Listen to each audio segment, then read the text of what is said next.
सुखो बुद्धान उपादो सुखा सद्धम्म देशना सुखा संघ सामग्री समगानं तपो सुखो। विश्ववंदनीय विश्व शांतिदूत महामानव तथागत सम्यक संबुद्ध तथागतांचा पावन पवित्र सद्धम्म, त्या सद्धम्माचा सातत्याने प्रचार आणि प्रसार करणारा सदपूजनीय भिक्खू संघ, बुद्धधम्म आणि संघ या महान तीन रत्नाची आम्हा सर्वांना माहिती करून देणारे आम्हा सर्वांचे आधारस्तंभ, भारतीय घटनेचे शिल्पकार बोधिसत्व गुणवेतन डॉक्टर बाबासाहेब आंबेडकर यांच्या धम्मक्रांतीमध्ये शेवटच्या श्वासापर्यंत समर्पित राहतो। आज या मंगलमय प्रसंगी या वर्षावसाच्या पवित्र अशा कालखंडामध्ये या उपोषित दिनाच्या निमित्ताने नित्य धम्मसंस्काराला अनुसरून आपल्या सम्राट अशोक ध्यान साधना केंद्र जिजाऊ नगर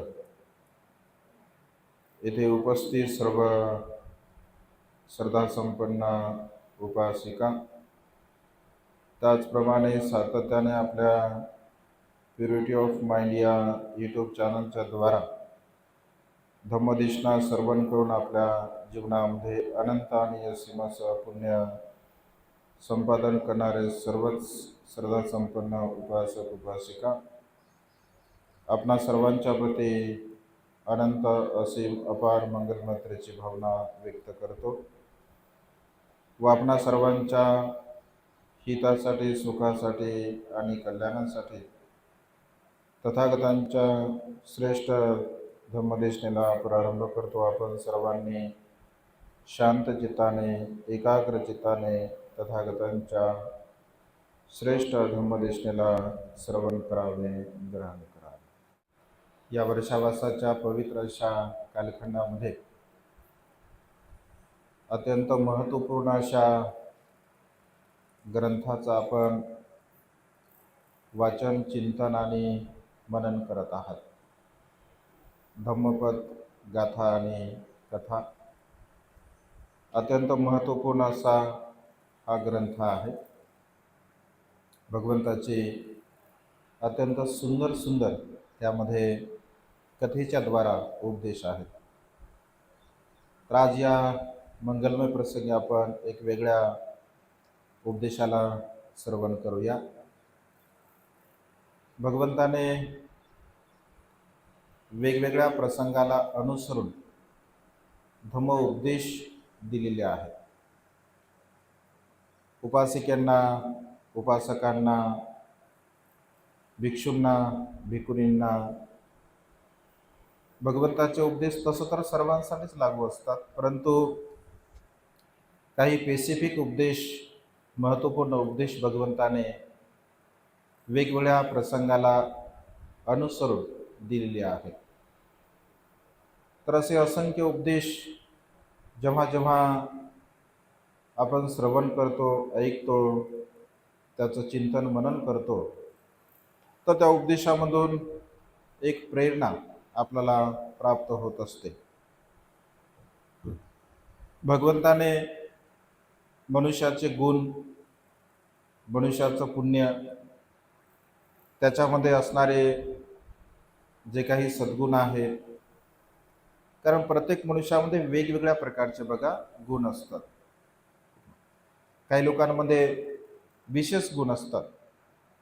मग भगवंताच्या काळामध्ये सुद्धा काही भिक्षू तसे होते, काही भिक्खुनी सुद्धा तशा होत्या, काही उपासक सुद्धा होते आणि उपासिका सुद्धा होत्या।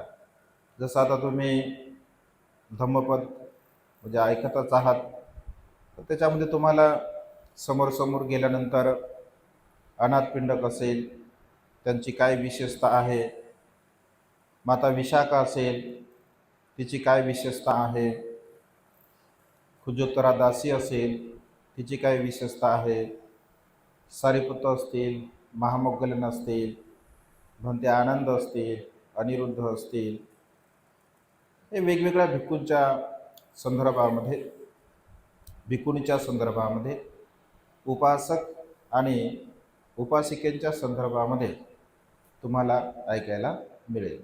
बौद्ध साहित्यामध्ये त्याला अग्र श्रावक असं म्हटलेलं आहे. अग्र म्हणजे श्रेष्ठ श्रावक वर्ग. मग काही भिक्षू सुद्धा श्रेष्ठ होते, काही भिक्खुनी सुद्धा होत्या, काही उपासक सुद्धा होत्या आणि काही उपासिका सुद्धा होत्या. तर आज या प्रसंगी एका अत्यंत श्रद्धासंपन्न उपासकांच्या संदर्भामध्ये आपण देशना बघणार आहोत. तसं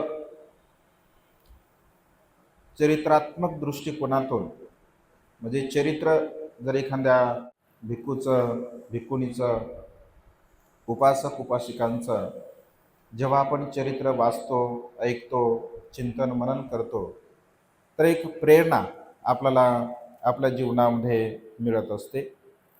आणि त्यामुळे कदाचित तुम्ही ऐकलं सुद्धा असेल, अनाथपिंडकाच्या संदर्भामध्ये आपण ऐकलं, माता विशाखेच्या संदर्भामध्ये आपण ऐकलं उपासकांच्या दृष्टिकोनातून.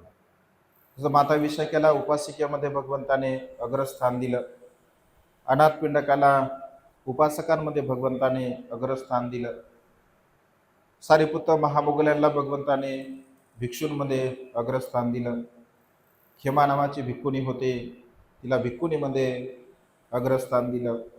असे अनेक अंशी अग्रश्रावक आहे.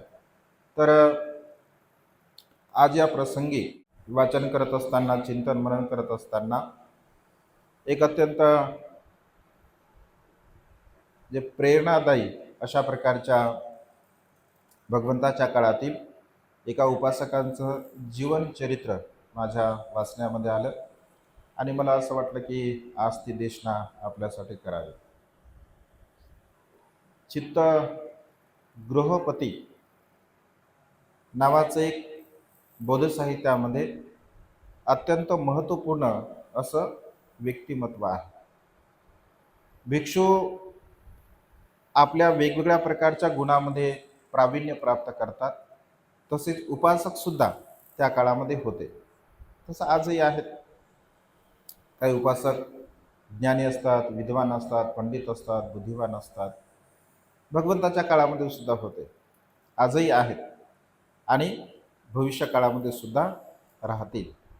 तर हा जो चित्तगृहपती आहे, भगवंत असे म्हणतात की भिक्षूंनो, उपासकांनो, माझ्या संपूर्ण उपासकांमध्ये ज्यांना धम्मकथिक असं म्हटलेलं आहे. धम्मकथिक म्हणजे ज्यांनी धम्माला योग्य प्रकारे जाणलं, योग्य प्रकारे समजून घेतलं, त्याला आत्मसात केलं आणि जशाच्या तसा उपदेश ते लोकांना सुद्धा सांगतात, त्याला धम्मकथिक असं म्हटलेलं आहे. जसं उपासिकेमध्ये एक दासी होती धम्मकथिका म्हणून. कोण होती? एका दासीबद्दल मी तुम्हाला सांगितलं होतं. कोण? खुजुत्तरा नावाची दासी होती, धम्मकथिका होती. म्हणजे भगवंताने जसा उपदेश सांगितला, अगदी तशाच्या तसा उपदेश खुजुत्तरा दासी सांगत असे.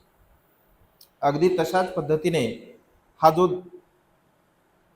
चित्तगृहपती आहे, तर हा चित्तगृहपती सुद्धा भगवंताने सांगितलेला जो उपदेश आहे, अगदी तशाच प्रकारे त्या उपदेशाला तो लोकांना सांगत असे. तो श्रोतापन्न, सकृतागामी आणि अनागामी अवस्थेपर्यंत म्हणजे पोहोचलेला होता, असं साहित्यामध्ये बघा त्यांच्या संदर्भामध्ये म्हणजे उल्लेख आहे. बौद्ध साहित्यामध्ये अनेक ठिकाणी आणि विशेष रूपाने अंगुत्तर निकायामधील एकक निपातामध्ये एत दग्ग वगामध्ये या चित्त ग्रहपतीच्या संदर्भामध्ये एक चित्त वग्ग आलेला आहे आणि त्यामध्ये भगवंताने त्यांच्याबद्दल म्हणजे सांगितलेलं आहे. तर तसं याला प्रेरणा देण्यासाठी म्हणजे भिक्षूंनी उपदेश दिले होते. एकदा भिक्षू माची कांड नावाचं म्हणजे एक नगर होतं. त्या नगरामध्ये भिक्षू जेव्हा धम्मदेशना देण्यासाठी गेले तर भिक्खू संघाची देशना श्रवण करून चित्त ग्रहपती धम्मामध्ये प्रतिष्ठित झाला. बुद्ध धम्म संघाच्या प्रती त्याची अनंत आणि असीम श्रद्धा उत्पन्न झाली. तसे अनेक भिक्खू होते की ज्या भिक्षूंचा उपदेश श्रवण केल्याबरोबर उपासक उपासिका बुद्ध धम्म आणि संघ या तीन रत्नाचे उपासक बनत असत. या तीन रत्नांच्या प्रती त्यांच्या चित्तामध्ये दृढ अशी श्रद्धा उत्पन्न होत असे. अगदी तशाच प्रकारे चित्त ग्रहपती सुद्धा तसा तो अत्यंत धनवान होता, अत्यंत शीलवान होता, अत्यंत गुणवान होता. फार विशाल धनसंपदा त्याच्याकडे होती आणि विशाल धनसंपदा त्याच्याकडे असल्यामुळे भगवंताच्या भिक्खू संघाची तो सातत्याने बघा म्हणजे सेवा करत असे.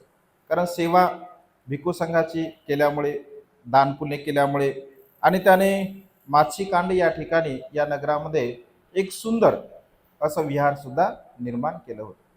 भिक्खू संघासाठी, भिक्खू संघाच्या सेवेसाठी तो सातत्याने विहाराची निर्मिती करून सुद्धा भिक्खू संघाची तो खूप चांगल्या प्रकारे म्हणजे सेवा करत असे. तर भगवंत असे म्हणतात की त्यांच्या संदर्भामध्ये भगवंत सांगताना असं म्हणतात की मनुष्याच्या जीवनामध्ये जो मनुष्य या सर्व प्रकारच्या गुणाने प्राप्त असतो, शील असेल, दान असेल, प्रज्ञा असेल, तो धनवान जरी असेल तर त्याच्यामध्ये काही विशेष गुण होते. तो अत्यंत नम्र होता, म्हणजे त्याला कुठल्याही प्रकारचा अहंभाव नव्हता. त्याची जी संपत्ती आहे त्याच्या मनामध्ये, तर त्या संपत्तीच्या प्रती त्याच्या चित्तामध्ये म्हणजे कुठल्याही प्रकारचा अहंभाव असा बिलकुल नव्हता. तो अत्यंत नम्र होता, अत्यंत शीलवान होता, अत्यंत गुणवान होता आणि या सद्गुणाच्या द्वारा म्हणजे भिक्खू संघ त्याचा अत्यंत सन्मान करत असे. ऐक ना, भिक्खू संघ सुद्धा त्याचा सन्मान करत असे.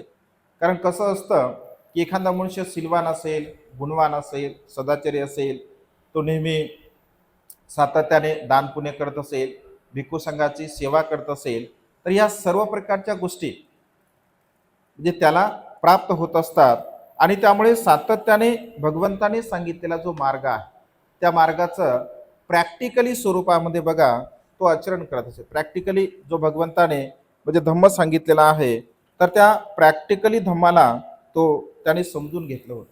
एक ना, प्रॅक्टिकली धम्माला त्याने समजून घेतलं होतं आणि धम्म सेवेसाठी तो नेहमी तत्पर असे. म्हणजे जेव्हा जेव्हा भिक्षू विहारामध्ये येत असत तेव्हा तेव्हा तो जसं अनाथपिंडक म्हणजे धम्मसेवेसाठी नेहमी तत्पर असे, माता विशाखा जशी धम्मसेवेसाठी म्हणजे तत्पर असे, अगदी तशाच प्रकारे चित्तगृहपती सुद्धा जेव्हा जेव्हा भिक्षू येत असत तर बाकीचे आपले सगळे कामं सोडून भिक्खू संघाची तो सेवा करत असे. आणि त्याच्यामध्ये नम्रभाव होता, तो दयाळू होता आणि बुद्ध धम्म संघाच्या प्रती त्याच्या मनामध्ये अनंत आणि असीम बघा श्रद्धा होती. आणि बुद्ध धम्म संघाप्रती श्रद्धा असल्यामुळे साहजिकच आहे त्या काळामध्ये जे अन्य संप्रदायाचे जे लोक होते, अन्य संप्रदायाचे सुद्धा लोक होते, तर अन्य म्हणजे जे धनवान लोक होते विशेष रूपाने जे भिक्खू संघाची चांगल्या प्रकारे सेवा करत असत, तर बाकीच्या लोकांना सुद्धा असं वाटायचं की हा ग्रहपती आमच्याकडे सुद्धा आला पाहिजे, आम्हाला सुद्धा त्याने भोजन दिलं पाहिजे, आम्हाला सुद्धा त्याने वस्त्रदान दिले पाहिजे आणि साहजिकच आहे. तर मग अशा पद्धतीने दोन गोष्टी असतात. एक तर प्रश्न उत्तराच्या द्वारा म्हणजे त्याला आपण प्रभावित करायचं असतं, किंवा प्रश्न उत्तर झाले जर म्हणजे प्रश्न उत्तर विचारायचे, प्रश्न उत्तरामध्ये त्यांना प्रभावित करायचं, किंवा समजून घ्या उपदेश करून त्यांना म्हणजे प्रभावित करायचं. अशा प्रकारची ही एक परंपरा होती. तर अन्य लोकांशी म्हणजे अन्य जे संप्रदायाचे लोक होते तर त्यांच्या सोबत सुद्धा तो संवाद साधत असे. विचारलेल्या प्रश्नाची यथा योग्यपणे तो उत्तर सुद्धा देत असे. परंतु उत्तर देत असताना म्हणजे अन्य धर्माचे जे काही लोक होते ते अन्य धर्माचे लोक त्याला प्रश्न जेव्हा करत असत तर तो अत्यंत प्रेमाने अत्यंत नम्रतेने त्या प्रश्नाची उत्तर तो देत असे. म्हणजे कुठल्याही प्रकारे त्याच्या चित्तामध्ये राग तो उत्पन्न करत नसे.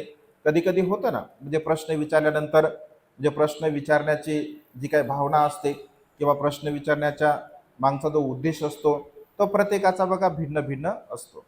काही लोकांना असं वाटतं की एखादी गोष्ट आपल्याला माहिती नाही आहे तर ती गोष्ट आपण माहिती करून घ्यावी म्हणून प्रश्न विचारला जातो, त्याचं उत्तर आपल्याला मिळालं पाहिजे. कधी कधी असंही होतं त्या प्रश्नाचं उत्तर आपल्याला ऑलरेडी माहिती असतं, पण आपण दुसऱ्यांना विचारून म्हणजे समोरच्याला त्याचं ज्ञान आहे किंवा नाही हेही पाहण्यासाठी लोक प्रश्न विचारत असतात. कधी कधी म्हणजे शंका कुशंका म्हणून सुद्धा प्रश्न विचारत असतात, आणि कधी कधी म्हणजे चिकित्सा म्हणून सुद्धा प्रश्न विचारल्या जातात. तर ग्रहपतीला सुद्धा अशा प्रकारे लोक विचारत असत, अन्य संप्रदायाचे लोक विचारत असत. तर ग्रहपती मात्र अत्यंत प्रेमाने अत्यंत आपुलकीने नम्रतेने त्या सर्व प्रकारच्या प्रश्नाची उत्तरं देत असे. भगवंत असे म्हणतात की हा जो त्याचा धम्म अनुभव आहे, भिक्षूंनी त्यांना उपदेश दिला आणि भिक्षूंनी त्याला उपदेश दिल्यानंतर तीन गोष्टीची त्याला अनुभूती झाली होती. तीन गोष्टीची त्यांना अनुभूती झाली होती की जगामध्ये दुःख आहे, जगामध्ये दुःख आहे, सर्व काही अनित्य आहे, सर्व काही नष्ट होणार आहे, क्षणभंगूर आहे. अशा प्रकारे त्याला ती भावना म्हणजे उत्पन्न झाली होती. कारण धम्माचं आचरण जेव्हा मनुष्य करत असतो, प्रॅक्टिकली धम्माला समजून घेतल्यानंतर धम्माला जाणल्यानंतर मनुष्याला त्याचा अंतर्बोध होत असतो. जे काय अनित्य संज्ञा जी भगवंताने सांगितली आहे त्या अनित्यतेच्या संदर्भामध्ये हा चित्त ग्रहपतीला यथा योग्यपणे त्याचं आकलन झालं होतं. कारण तो श्रोतापन्न होता, तो सकृतागामी होता आणि तो अनागामी होता. म्हणजे सदग्रस्त असताना म्हणजे उपासक आणि उपासिका जर धम्मामध्ये अधिक अधिक जर प्रगती करत असतील तर ते श्रोतापन्न होत असतात, ते सकृतागामी होत असतात, ते अनागामी होत असतात. आणि अनागामी अवस्थेमध्ये जर समजून घ्या त्यांना असं वाटलं की आता आपण म्हणजे अधिक जीवन जगलं पाहिजे तर मग त्यांना भिक्षू बनावं लागतं. जर समजून घ्या ते जर भिक्षू नाही बनले तर मात्र मग ते परिनिवृत्त होत असतात, आपल्या भाषेमध्ये ते मृत्यूला प्राप्त होत असतात. कारण अनागामीच्या नंतर जी अरहंत अवस्था आहे ती अरहंत अवस्था उपासकांना किंवा उपासिकेंना प्राप्त होऊ शकत नाही. का नाही होऊ शकत? मग अरहंत मार्ग तर सर्वांसाठी सांगितला ना भगवंताने, मग उपासक उपासिका अरहंत का नाही होऊ शकत? सांसारिक जीवनामध्ये राहूनच तो अनागामीपर्यंत गेला होता. सांसारिक जीवनामध्ये राहूनच तो अनागामी अवस्थेपर्यंत म्हणजे पोहोचला होता. परंतु भगवंत असे म्हणतात की मनुष्य म्हणजे सदग्रस्त अरहंत होऊ शकत नाही. का नाही होऊ शकत? तर म्हणजे अरहंत जे पद आहे ते अरहंत पद अत्यंत उच्च दर्जाचं पद आहे आणि अरहंत पदाची क्षमता म्हणजे धारण करण्यासाठी ते बल प्राप्त होण्यासाठी काशाय वस्त्र अंगावरती असणं अत्यंत गरजेचं आहे. म्हणजे सदग्रस्त सर्वसामान्य व्यक्ती जर असेल तर अरहंत पदाचा जो भार आहे, त्याचं जे महत्त्व आहे, त्याची जी विशेषता आहे तर ती विशेषतः सर्वसामान्य वस्त्रामध्ये राहून मनुष्य त्या पदाचा भार सांभाळू शकत नाही. आणि त्यामुळे अरहंत पद जर प्राप्त करायचं असेल तर मात्र काशाय वस्त्रामध्येच यावं लागतं, कारण या वस्त्रामध्ये तेवढं बल आहे, तेवढी शक्ती आहे वस्त्रामध्ये. आणि त्यामुळे भगवंत असे म्हणतात की अनागामी अवस्थेपर्यंत उपासक आणि उपासिका सुद्धा जाऊ शकतात. परंतु जर समजा मग त्यांना अधिक जर जीवन जगायचं असेल तर मग त्यांना एक भिक्षू बनावं लागतं किंवा भिक्खुनी बनावं लागतं. जसं मिलिंद प्रश्नामध्ये त्याचं खंडन करताना भंते नागसेनला मिलिंद राजा विचारतो की भंते असं का होतं, म्हणजे काय कारण आहे. तर भंते नागसेन एक छोटंसं उदाहरण देतात. ते म्हणतात की महाराज, जसं समजून घ्या राजा असतो, एखादा राजा असतो, तर सर्वसामान्य कुळामध्ये असणारा व्यक्ती कधी राजा बनताना तुम्ही पाहिलं का? कधीच नाही बनत. इतिहासामध्ये जर आपण बघितलं असेल तर एखाद्या सर्वसामान्य कुळातील व्यक्ती, एखादा अपवाद जर कोणी असेल तर तो भाग वेगळा, परंतु म्हणजे राज परिवारामध्ये जन्मास आलेला व्यक्तीच राजा बनू शकतो. आणि समजून घ्या एखादा बनलाही असेल, परंतु राज्य कारभार करण्याची जी क्षमता आहे किंवा राज्य कारभार करण्यासाठी लागणारं जे बल आहे, जी बुद्धिमत्ता आहे, तर ती बुद्धिमत्ता सर्वांमध्ये नसते. म्हणजे त्या परिवारामध्ये, त्या कुळामध्ये त्या क्षमतेचा जर व्यक्ती असेल तरच बघा तो राजगादीवरती बसू शकतो आणि योग्य प्रकारचा राज्यकारभार करू शकतो, कारण त्याच्यामध्ये तसं बल आहे, तशा प्रकारची शक्ती त्याच्यामध्ये आहे, तशा प्रकारचं बुद्धी कौशल्य त्याला प्राप्त झालेलं आहे आणि त्यामुळे तो बघा राजा बनू शकतो. सर्वसामान्य व्यक्ती राजा बनू शकत नाही आणि बनला जरी असेल तरी तो योग्य प्रकारचा राज्यकारभार करू शकत नाही.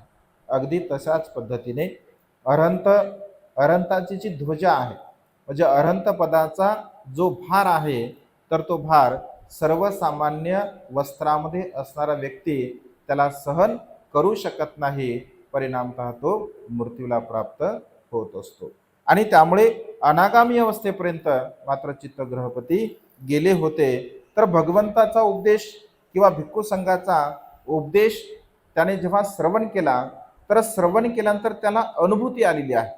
मग कोणकोणत्या गोष्टींची अनुभूती आली, तर असं म्हटलं आहे की त्याचे धम्म अनुभव सांगितले गेले आहे. पहिला आहे की सर्व संस्कार हे अनित्य आहे. त्याला अनुभूती काय झाली, म्हणजे प्रत्यक्ष रूपाने आपण असं ऐकतो तो भाग वेगळा, परंतु जेव्हा प्रत्यक्ष रूपाने त्याची अनुभूती त्या मनुष्याला येत असते की सर्व संस्कार अनित्य आहेत, अशी जेव्हा अनुभूती येते तेव्हा श्रोतापन्न अवस्था प्राप्त होत असते. भगवंताने जेव्हा धम्मचक्कपवतन सुताचा पाठ केला तर कौंडिन्य भंते असं म्हणतात की मी जाणलं, जे जे काही उत्पन्न होणार आहे ते सर्व काही नष्ट होणार आहे. सारीपुत्त भंतेना जेव्हा अस्वजित भंते उपदेश करतात तर त्यांच्या मुखातून ते सहज उद्गार निघतात की जे जे उत्पन्न होणार आहे ते ते नष्ट होणार आहे. म्हणजे हा अनित्यता जो काही भाव आहे, म्हणजे आध्यात्मिक दृष्टिकोनातून अनित्य संज्ञेचं यथार्थ भावनेतून त्याचं आकलन होणे, त्याचं परीक्षण होणे, त्याचं चिंतन मनन होणे हा श्रोतापन्न अवस्थेमध्ये असणाऱ्या व्यक्तींचा सद्गुण असतो. आणि बुद्धांचा उपदेश भिक्खूंच्या द्वारा जेव्हा चित्त ग्रहपतीने ऐकला तर त्याला त्याची अनुभूती झाली की सर्व संस्कार हे अनित्य आहे. त्याच्यानंतर तो म्हणतो की सर्व दुःखाचं जे मूळ आहे त्याला त्याची अनुभूती झाली की आपल्या जीवनामध्ये जे काही दुःख उत्पन्न होते त्या सर्व दुःखाचं मूळ हे आहे राग, द्वेष आणि लोभ. हे तीन प्रकारचे विकार आपल्या जीवनामध्ये जिथे जिथे दुःख उत्पन्न होते, जे जे काही दुःख आपल्या जीवनामध्ये उत्पन्न होत असते, तर त्याला फक्त तीनच कारण असतात. राग असतो, द्वेष असतो आणि लोभ असतो. एक तर रागाच्या द्वारा मनुष्य दुःखी कष्टी होत असतो, एकतर द्वेषाच्या द्वारा मनुष्य दुःखी कष्टी होत असतो, किंवा जर आपल्या चित्तामध्ये जर लोभ असेल तर लोभाच्या द्वारा मनुष्य दुःखी कष्टी होत असतो, याची सुद्धा यथार्थ रूपाने त्याला त्याची जाणीव झाली. त्यानंतर तो असा विचार करतो की आपल्या जीवनामध्ये जर आपल्याला दुःखमुक्त व्हायचं असेल, आपल्या जीवनाला जर दुःखमुक्तीच्या मार्गाकडे आपल्याला घेऊन जायचं असेल, तर केवळ 3 मार्ग आपण आत्मसात केले पाहिजे. 3 मार्गाचं आपण अनुसरण केलं पाहिजे. 3 मार्गाला आपण समजून घेतलं पाहिजे. ते 3 मार्ग कोणते? तर तो म्हणतो शील, समाधी आणि प्रज्ञा. या 3 मार्गाशिवाय दुसरा कोणताही मार्ग जीवनामध्ये नाही. त्याने जाणलं, त्याने समजून घेतलं, जर तुम्हाला या सर्व प्रकारच्या दुःखाला जर पार करायचं असेल, तर शील, समाधी आणि प्रज्ञा या 3 अंगाने आपण आपलं जीवन जगलं पाहिजे. कारण शीलाशिवाय काही होत नाही. शील जर असेल, सदाचार जर असेल, नीतिमत्ता जर असेल, तर मनुष्य पुन्हा समाधी भावना करू शकतो. म्हणजे शील जर नसेल तर समाधी भावना लागू शकत नाही, बिलकुल नाही लागत. मनुष्य जर शीलवान नसेल, गुणवान नसेल, सदाचारी नसेल, काही क्षण त्याचं चित्त एकाग्र होऊ शकते, काही वेळासाठी म्हणा, काही मिनिटासाठी म्हणा, काही तासासाठी म्हणा, परंतु अधिक मात्र जर त्याला समोर समोर जायचं आहे, धम्म मार्गामध्ये त्याला प्रतिष्ठित व्हायचं आहे, धम्माला जाणायचं आहे, धम्माला समजून घ्यायचं आहे, तर तेवढं चित्त त्याचं एकाग्र होऊ शकत नाही, समाधी भावना त्याला लागू शकत नाही. कारण समाधीचा आधार हे शील आहे, समाधीचा आधार हे सदाचार आहे. त्यामुळे तो जाणतो, कारण तो शीलवान असतो. मग समाधी भावना जर आपण करत असेल तर प्रज्ञेची अनुभूती आपल्याला होत असते. प्रज्ञामध्ये काय? तर आपल्या कुशल चित्ताची एकाग्रता. ज्या चित्तामध्ये राग नाही, ज्या चित्तामध्ये द्वेष नाही, ज्या चित्तामध्ये मोह नाही, मीपणा, अहमपणा, गर्व, ईर्ष्या आदी कुठल्याही प्रकारचा भाव ज्या चित्तामध्ये नसेल, आणि अशा प्रकारची जी चित्तांची निर्मळ अवस्था आहे, तर त्या निर्मळ अवस्थेला प्रज्ञा असं म्हटलेलं आहे. आणि म्हणून कुशल चित्ताची एकाग्रता साधण्यासाठी शील आवश्यक आहे, त्यानंतर समाधी आवश्यक आहे, आणि समाधीच्या द्वारा ती कुशल चित्ताची एकाग्रता आपल्याला साधता येत असते. आणि त्यामुळे दुःखमुक्तीचं द्वार जर कोणतं असेल तर ते म्हणजे शील, समाधी आणि प्रज्ञा. हा तो अनुभूतीने जाणतो, अनुभूतीने तो सांगत असतो, तो म्हणतो की अशा प्रकारे मला लाभ झालेला आहे. त्याच्यानंतर 3 रत्नावरती त्याची दृढ श्रद्धा होती. 3 रत्नावरती त्याची दृढ श्रद्धा होती. चित्तगृहपतीची बुद्धावरती श्रद्धा होती, धम्मावरती श्रद्धा होते, आणि संघावरती श्रद्धा होती. म्हणजे दृढ श्रद्धा. कारण जो मनुष्य श्रोता पण नसतो, तर त्या मनुष्याची 3 रत्नाच्या प्रती त्याच्या जीवनामध्ये कितीही मोठं संकट आलं असेल, कितीही मोठा प्रसंग आला असेल, कितीही मोठं दुःख आलं असेल, तरी त्याच्या चित्तामध्ये बुद्धाबद्दल, धम्माबद्दल आणि संघाबद्दल कधी शंका कुशंका निर्माण होत नाही. आता कधी कधी व्यवहारामध्ये बघा, आपण बघत असतो की जर थोडंसं दुःख जर आपल्याला झालं किंवा काही संकट जर समजा आपल्या जीवनामध्ये आलं, तर लोक सुद्धा बोलतात आपल्याला, आणि आपल्या मनाची मानसिकता सुद्धा अशी होते, लोक बोलताना असं बोलतात की तुम्ही तर लयच धमधम करता, तुम्ही तर लयच धमधम करता, तुम्ही तर लयच बुद्ध बुद्ध करता, तुम्ही तर लय विहारामध्ये जाता, मग तुमच्या पाठीमागे काऊन दुःख, असं लोक म्हणतात ना, प्रश्न विचारतात लोक. किंवा मनाला सुद्धा असं पटते, किंवा कधी कधी मनाला असं वाटते मी तर एवढं चांगलं कर्म करते, एवढं धर्माचरण करते, एवढं मी शील पालन करते, तरी सुद्धा माझ्या जीवनामध्ये दुःख का? असे प्रश्न लोकांना बघा कधी कधी निर्माण होत असतात. आणि मग कधी मनुष्याची जर प्रज्ञा विकसित असेल, आपली बुद्धिमत्ता जर चांगली काम करत असेल, तर मनुष्य विचार करतो की अरे हे तर घडणारच आहे, कारण हा निसर्गाचा नियम आहे, निसर्गाच्या नियमाला अनुसरून सुख आणि दुःख तर मनुष्य जीवनामध्ये येतच आहे. मग आपल्या जीवनाचं वर्तमान काळातलं काही कर्म असेल किंवा काही पूर्वकर्म असेल, त्याला अनुसरून असा प्रसंग आपल्या जीवनामध्ये आला, असं एखादा बुद्धिवान मनुष्य विचार करतो, प्रज्ञावान मनुष्य विचार करतो. परंतु ज्यांची बुद्धिमत्ता काम करत नाही, तर तो मनुष्य म्हणतो मग विहारामध्ये जाऊन काय फायदा, विहारामध्ये येणं मग बंद करून टाकतं, ते जाऊन काय फायदाच नाही म्हणते. म्हणजे अशा प्रकारची जी श्रद्धा, म्हणजे श्रद्धा जर ढळमळीत असेल, श्रद्धा जर बदलणारी असेल, श्रद्धा जर चंचल असेल, तर मनुष्य मात्र त्या ठिकाणी दुःखमुक्तीच्या मार्गाकडे कधी वाटचाल करू शकत नाही. आणि त्यामुळे कितीही मोठं जरी संकट आलं असेल, म्हणजे बुद्धत्वावर आपली श्रद्धा असली पाहिजे, बुद्धत्वावर आपली श्रद्धा असली पाहिजे, धम्मावर आपली श्रद्धा असली पाहिजे, संघावर आपली श्रद्धा असली पाहिजे. सिद्धार्थ बोधिसत्वाची बुद्धत्वावर श्रद्धा होती. आणि त्यामुळे जेव्हा ते ध्यान साधना करतात, तर ध्यान साधना करताना मारसेना त्यांच्या चित्तामध्ये ते आणि म्हणते की अरे सिद्धार्थ, तू तर आता मृत्यूला प्राप्त होणार आहे, तुझं शरीर बघ किती कृश झालेलं आहे. आणि अशा अवस्थेमध्ये जरी ध्यान साधना तू जर नाही सोडली, तर तू इथे मरू सुद्धा शकतो. पण जर तू हे त्यागलं, तर घरी जर तू गेला, तर 7 दिवसाच्या आतमध्ये तू चक्रवर्ती राजा सुद्धा बनू शकतो. मग जर तू चक्रवर्ती राजा बनू शकतो, तर इथे कशाला मरतो तू, इथे कशाला राहतो तू, घरी जा निघून. अशा प्रकारे बघा मार्सेना त्यांच्या चित्तामध्ये उत्पन्न होते. तर बोधिसत्व म्हणतो की माझी बुद्धत्वावरती श्रद्धा आहे, मी जे काही करत आहे त्यावरती माझी श्रद्धा आहे, बुद्धत्वावर माझी श्रद्धा आहे. आणि बुद्धत्वावरती श्रद्धा असल्यामुळे त्या श्रद्धेच्या बलाने, म्हणजे श्रद्धा आहे माझ्यामध्ये, माझ्यामध्ये वीर्य आहे, म्हणजे प्रयत्न करण्याची, पराकाष्ठा करण्याची माझ्यामध्ये क्षमता आहे, मी स्मृतिवान सुद्धा आहे. म्हणजे चांगलं काय वाईट काय याची स्मृती माझ्याकडे आहे. जे श्रद्धा बल आहे, स्मृती बल आहे, समाधी बल आहे, प्रज्ञा बल आहे. म्हणजे हे बल जर आपल्यामध्ये असतील, बुद्धत्वावर जर आपली श्रद्धा असेल, तर बघा आपल्या जीवनामध्ये कितीही मोठं संकट आलं तरी सुद्धा मात्र 3 रत्नांच्या प्रती आपली श्रद्धा कमी झाली नाही पाहिजे.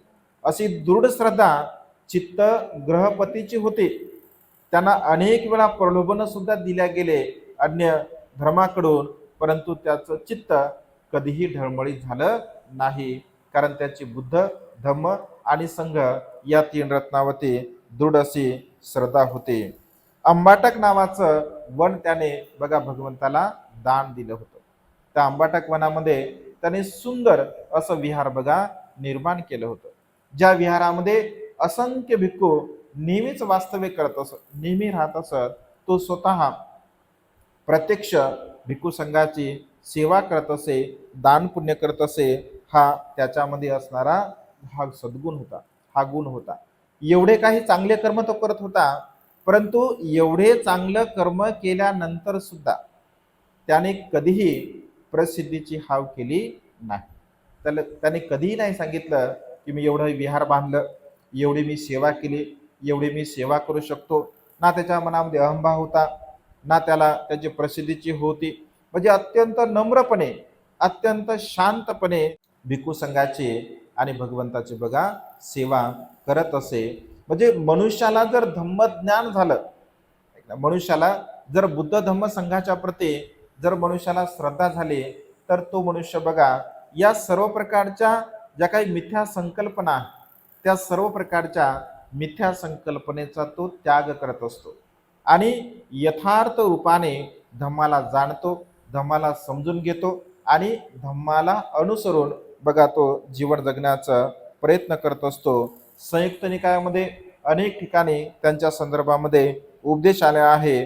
चित्त संयुतामध्ये भिक्खूंच्या सोबत तो संवाद सुद्धा साधत असे. म्हणजे एखाद्या चांगल्या मनुष्याचं एक लक्षण असते बघा, एखाद्या चांगल्या सद्गुणी मनुष्यांचं एक लक्षण असते, जसं अनाथ पिंडक भगवंताकडे येत असे.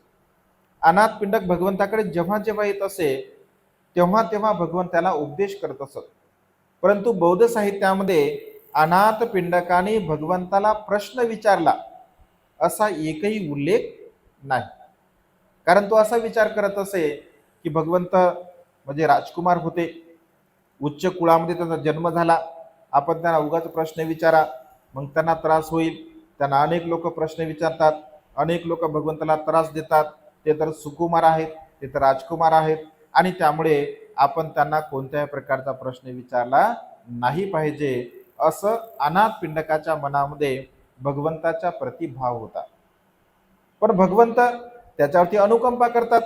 भगवंत विचार करतात की हा गृहपती किती दानशूर आहे, किती सीलवान आहे, किती गुणवान आहे, हा भिक्खू संघासाठी किती चांगल्या प्रकारचं काम करतो. आणि हा कृतज्ञ भाव ठेवून भगवंत अनाथ पिंडक भगवंताच्या समोर बसला की भगवंत मग त्याला काही ना काही उपदेश करत असत. रोजच भगवंत त्याला उपदेश करत असत. जेव्हा जेव्हा तो भगवंताला भेटत असे तेव्हा तेव्हा भगवंत त्याला काही ना काही उपदेश करत असत. दुसऱ्या बाजूने राजा प्रसेनजित जेव्हा जेव्हा भगवंताकडे जात असे तेव्हा तेव्हा भगवंताला तो काही ना काही प्रश्न विचारत असे. म्हणजे असं झालंच नाही की राजा प्रसेनजित भगवंताकडे गेला आणि त्याने भगवंताला प्रश्न विचारला नाही. ही एक परंपरा होती. कारण मनुष्याच्या चित्तामध्ये शंका कुशंका असतील तर मनुष्य त्याचं निरसन करण्यासाठी एखाद्या विषयाचं ज्ञान आपल्याला संपादन व्हावं यासाठी चर्चा करत असत. तर चित्त ग्रहपती सुद्धा जे विद्वान भिक्षू होते, ज्ञानी भिक्षू होते, तर त्यांच्यासोबत तो नेहमी संवाद साधत असे. भिक्षूंना तो प्रश्न विचारत असे. म्हणजे अत्यंत नम्रपणे, एक नम्र भाव, एक प्रश्न विचारण्याची सुद्धा पद्धती असते. प्रश्न विचारण्याची सुद्धा एक म्हणजे सिस्टीम असते. जसं मिलिंद प्रश्नामध्ये आपण बघतो, जेव्हा राजा मिलिंद भंते नागसेनकडे जातात आणि नागसेनकडे गेल्यानंतर त्यांना म्हणतात की भंते, मला तुमच्यासोबत प्रश्न वार्तालाप करायचा आहे. मग तुम्ही कसा वार्तालाप करणार आहे? म्हणजे विद्वानाप्रमाणे तुम्ही वार्तालाप करणार आहात की तुम्ही म्हणजे एखाद्या राजाप्रमाणे माझ्यासोबत वार्तालाप करणार आहात? मग विद्वानाप्रमाणे वार्तालाप कसा केला जातो आणि राजासोबत वाद कसा केला जातो?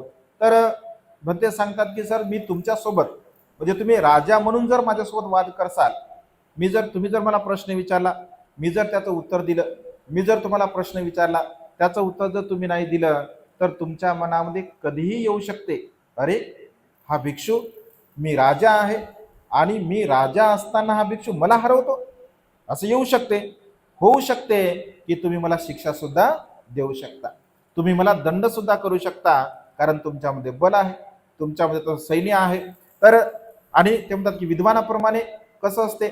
तर म्हणतात की विद्वानाप्रमाणे जेव्हा आपण वाद करतो तर एक विद्वान दुसऱ्या विद्वानाला प्रश्न उत्तर विचारून त्याच्या कोड्यामध्ये अडकवण्याचा प्रयत्न करत असतो.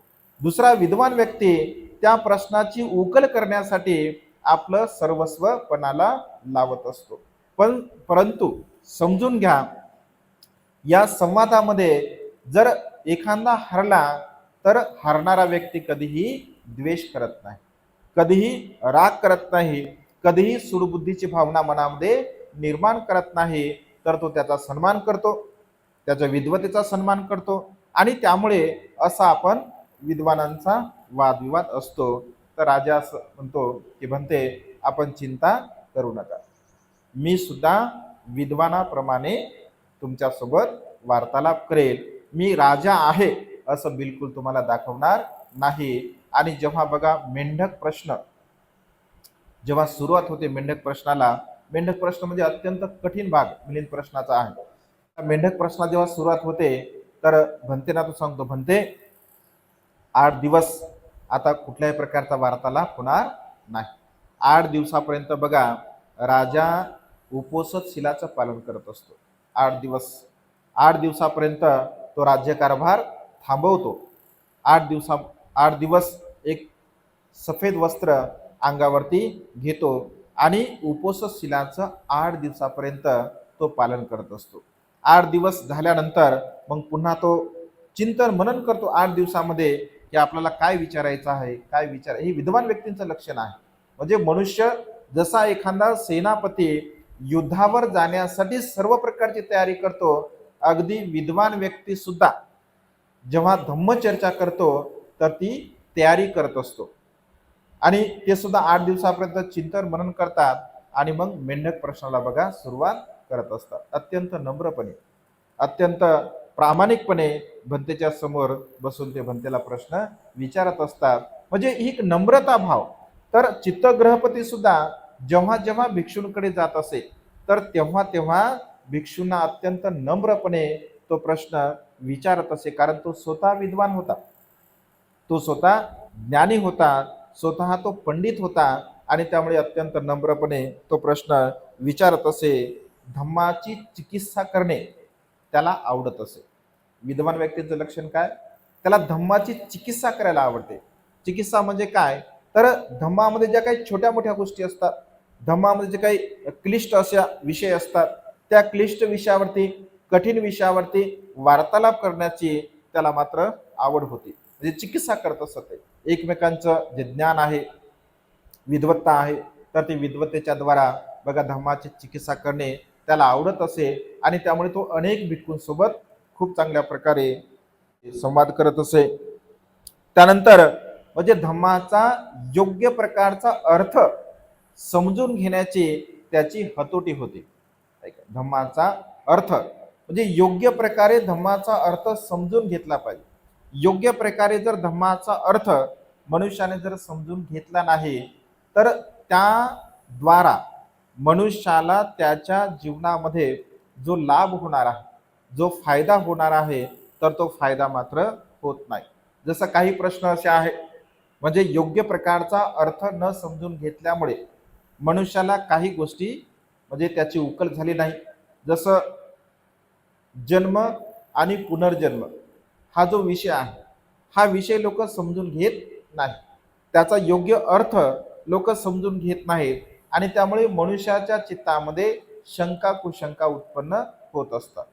म्हणजे नेमकं भगवंताने पुनर्जन्म कोणाचा सांगितला, कशा पद्धतीने सांगितला, याचं चिंतन म्हणून लोक करत नाही आणि सरळ उत्तर देऊन टाकतात की बौद्ध धर्मामध्ये पुनर्जन्म नाही.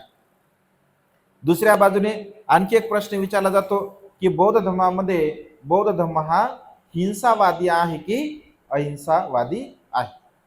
प्रश्न विचारतात लोक, काय आहे बौद्ध धर्म, हिंसावादी आहे का अहिंसावादी आहे? अहिंसावादी जर बौद्ध धर्म असता, जर समजून घ्या असं आपण गृहीत धरलं की बौद्ध धर्म हा अहिंसावादी आहे, मग बौद्ध लोक हिंसा करतच नाहीत का?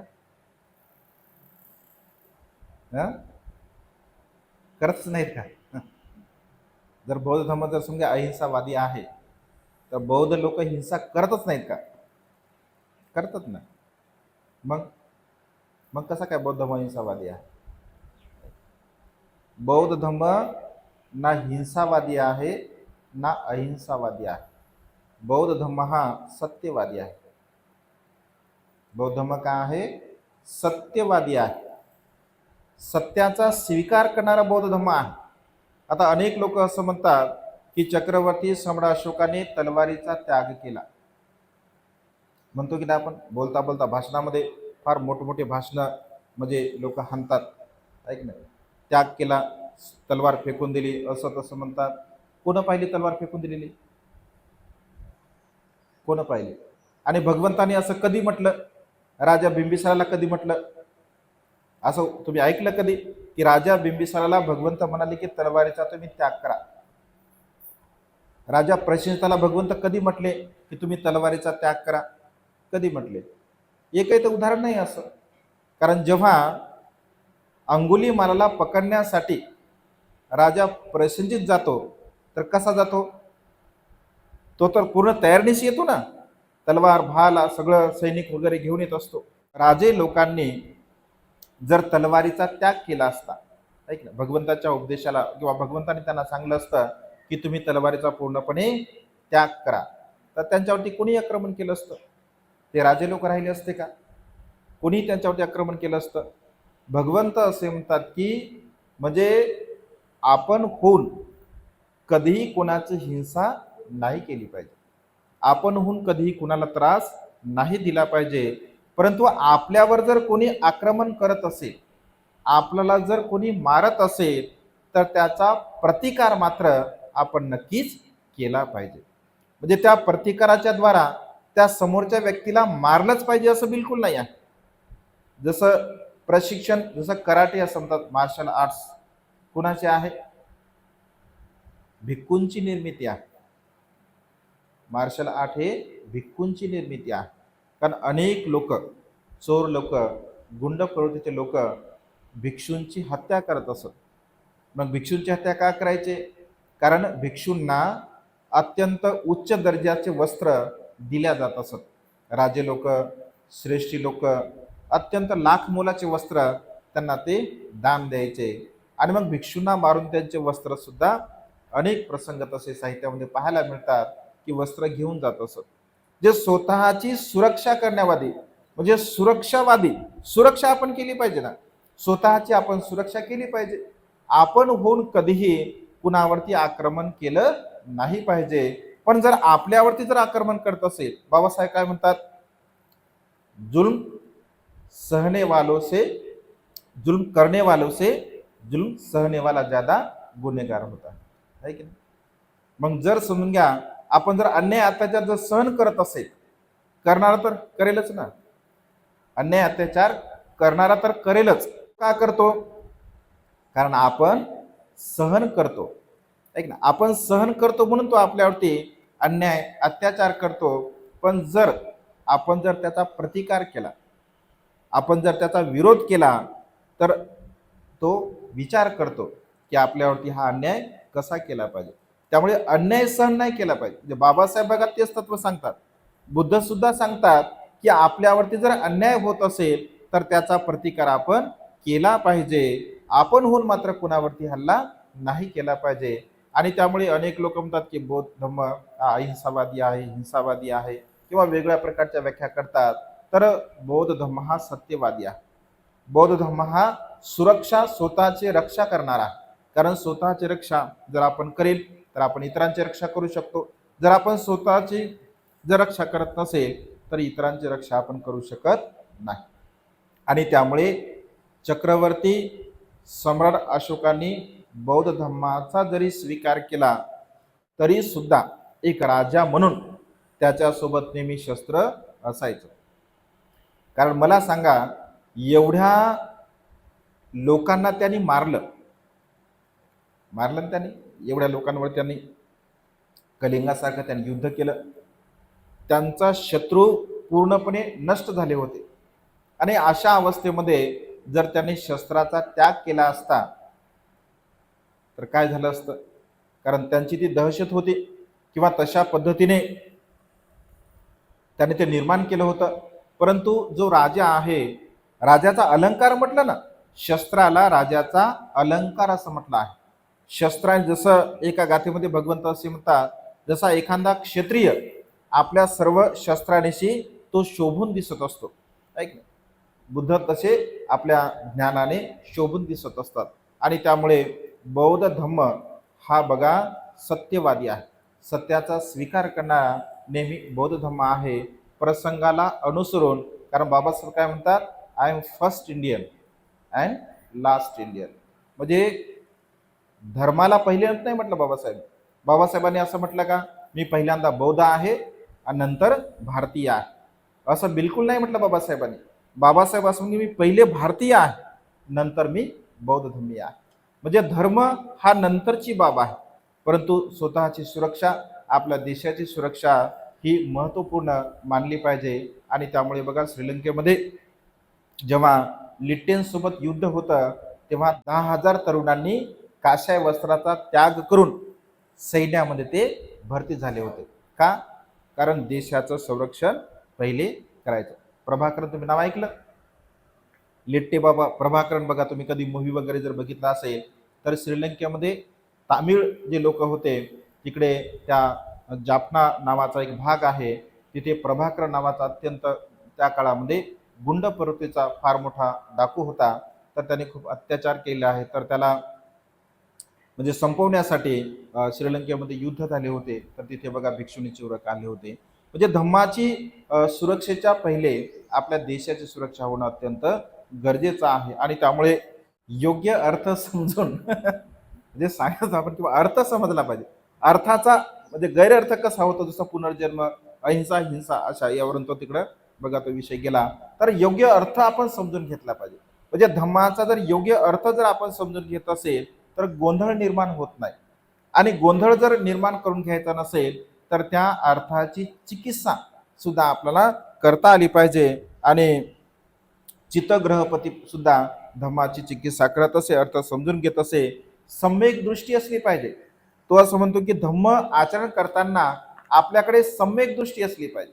जर धम्म आचरण करताना जर तुमच्याकडे सम्यक दृष्टी नसेल तर योग्य काय अयोग्य काय, आपल्या हिताचं, आपल्या सुखाचं, आपल्या कल्याणाचं आपण जाणू शकत नाही, समजू शकत नाही. आणि त्यामुळे सम्यक दृष्टी असणं अत्यंत आवश्यकता आहे.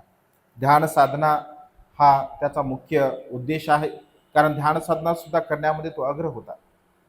ग्रह चित्तग्रहपती ध्यान साधना करण्यामध्ये सुद्धा तो अग्र होता. केवळ तो दानशूर नव्हता, म्हणजे केवळ दान देऊन, जे दान देणे, फक्त भिक्खूंची सेवा करणे एवढाच गुणधर्म त्याच्यामध्ये नव्हता, तर तो बघा म्हणजे योग्य प्रकारची ध्यान साधना सुद्धा करत असे.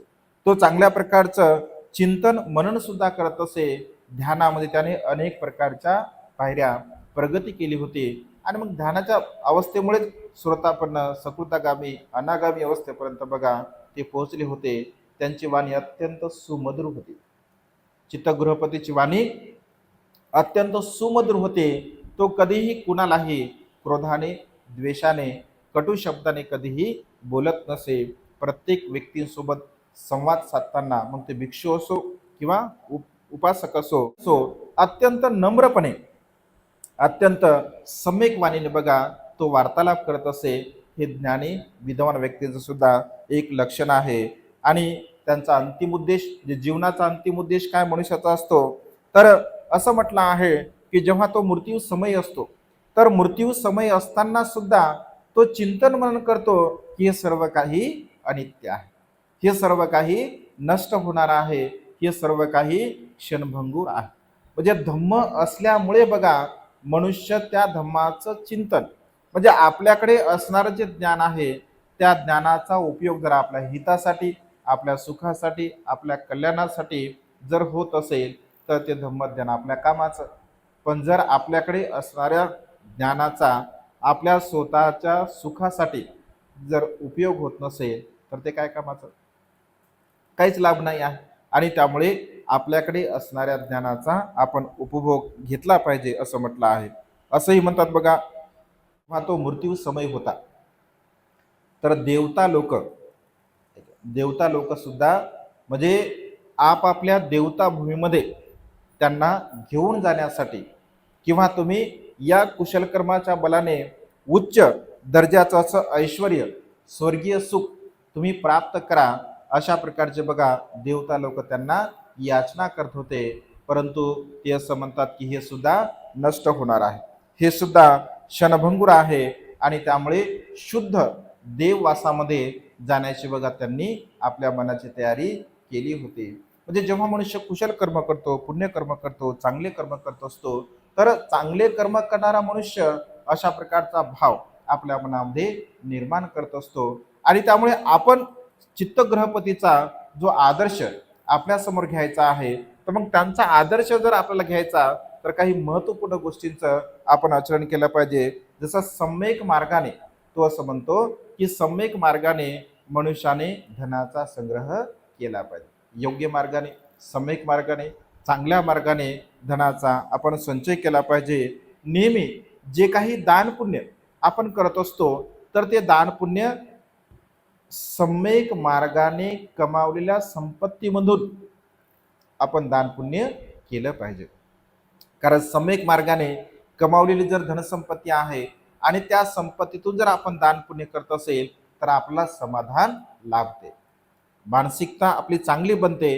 परंतु जर समजून घ्या, सम्यक मार्गाने जर कमावलेलं धन नसेल आणि ते जर आपण दान करत असेल तर विशेष आपल्या चित्ताची चेतना काय अशी विशेष प्रसन्न नसते. आणि त्यामुळे धन तर कमावलंच पाहिजे, परंतु सम्यक मार्गाने आपण धन कमावून ते दान पुण्य सुद्धा केलं पाहिजे. त्यानंतर नेहमी शील पालन आपण केलं पाहिजे असं त्याचं म्हणणं आहे. म्हणजे चित्तग्रहपती उपदेश करताना असं म्हणतो की शीलाचं मनुष्याच्या जीवनामध्ये आचरणात, तसं भगवंताचा उपदेश आहे, परंतु त्यांच्या चरित्रावरून किंवा त्यांच्या जीवनशैलीवरून ही गोष्ट आपल्या लक्षामध्ये घेतली पाहिजे की शील पालन आपल्या जीवनामध्ये अत्यंत महत्त्वपूर्ण आहे. त्याच्या सोबत सोबत नियमितपणे आनापान सतीची भावना, ध्यानाची भावना आपण केली पाहिजे. कारण ध्यान मनन चिंतनाशिवाय मनुष्याला दुःखमुक्ती नाही. अभ्यासामध्ये आपण नेहमी तत्पर असलं पाहिजे. भगवंताने सांगितले जे उपदेश आहे, जे संपूर्ण त्रिपिटक आहे, म्हणजे वेगवेगळ्या प्रकारच्या ग्रंथाचा अभ्यास आपण केला पाहिजे, चिंतन केलं पाहिजे, मनन केलं पाहिजे.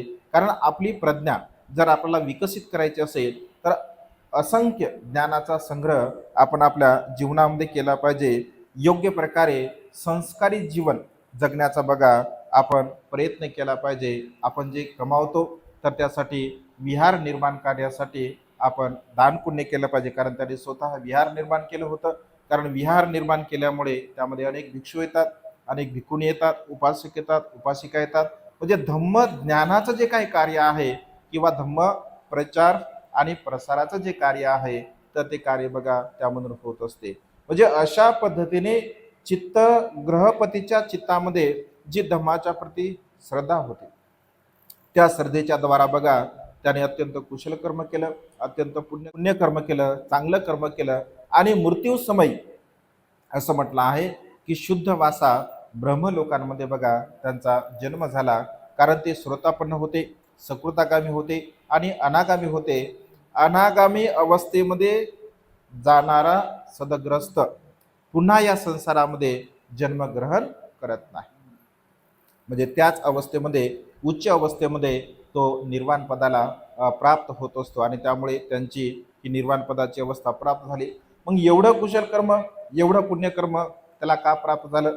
कारण बघा तो धनवान होता, तो बुद्धिवान सुद्धा होता, तो शीलवान सुद्धा होता, तो सेवाभावी सुद्धा होता. म्हणजे हे जे सद्गुण त्याच्यामध्ये प्राप्त झाले तर कशामुळे?